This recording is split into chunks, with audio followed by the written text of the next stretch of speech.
Fabiana, welcome back to Grand Chess Tour. We again have another chess event happening, St. Louis Rapid and Blitz. You had such a great performance in Croatia. What is your motivation for this event? Yeah, I think the motivation is still high because it's I don't always view it as just single events, but part of the whole tour. And the ultimate goal is to be in the lead at the end of the tour. So just having like one good event, or also Bucharest, I did manage to tie for first and we all got shared points. But still 2 events, it always comes down to these last 2. So last year it was very good for me. And hopefully this year I'll find the same form. Yeah, speaking about 2 events in a row, do you have some kind of an approach? Do you have some conclusions after winning those events last year? I think that it's quite relevant that they're 2 in a row, and because also a lot of the players are the same. So you'll play a rapid game, 2 blitz games, and then a classical game, and the openings very often are going to be a relevant factor in all those games. So there's some strategy when it comes to that. And also, if someone is maybe playing poorly in one event, they might lose confidence for the next event. So there's also some psychology. Do you remember the times when you struggled to win even one Rapid and Blitz event? What was the turning point to start winning those events? I think I got more confidence in my Rapid and Blitz play. And it's already been for quite a few years. But to actually win an event, you can have a good event. I even remember in Poland 2 years ago, I had a good event. I got, I think, 23 points.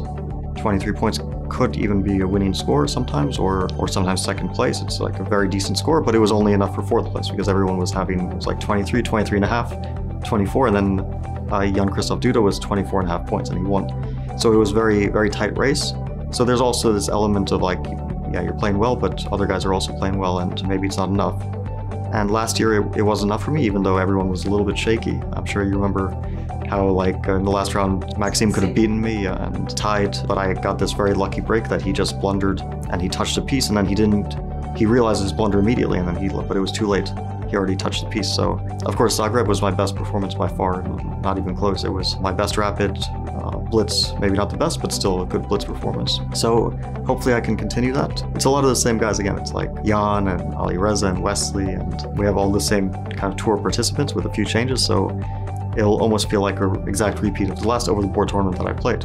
And I played some online stuff, but that was the last time I was sitting over the board. I was also wondering that you are one of these top players who always played really well, of course, classical chess, but you were not so great in Blitz from the very beginning. And there are some players who keep the same level. So you had some challenges to go, let's say you had to find a way to level your strengths in all possible time controls. So how did you do it at the end? What do you think? How did you manage to get through those obstacles?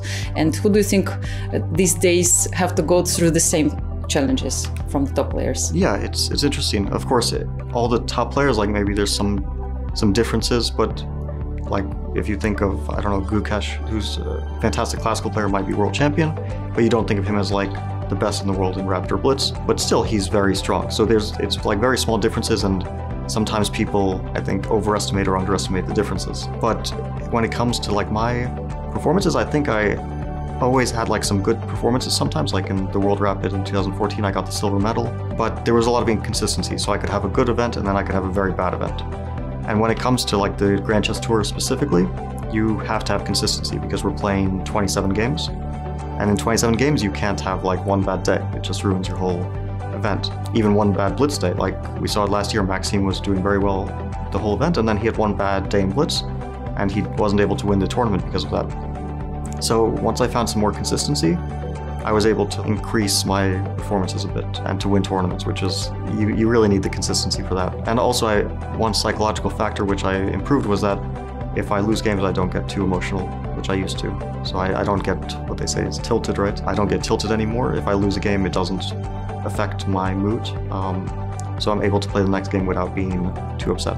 Wow, that's a great thing to have. You should tell me more about it next time. How do you do it? Fabio, thank you so much, and all the best of luck for you in the tournament. Thank you.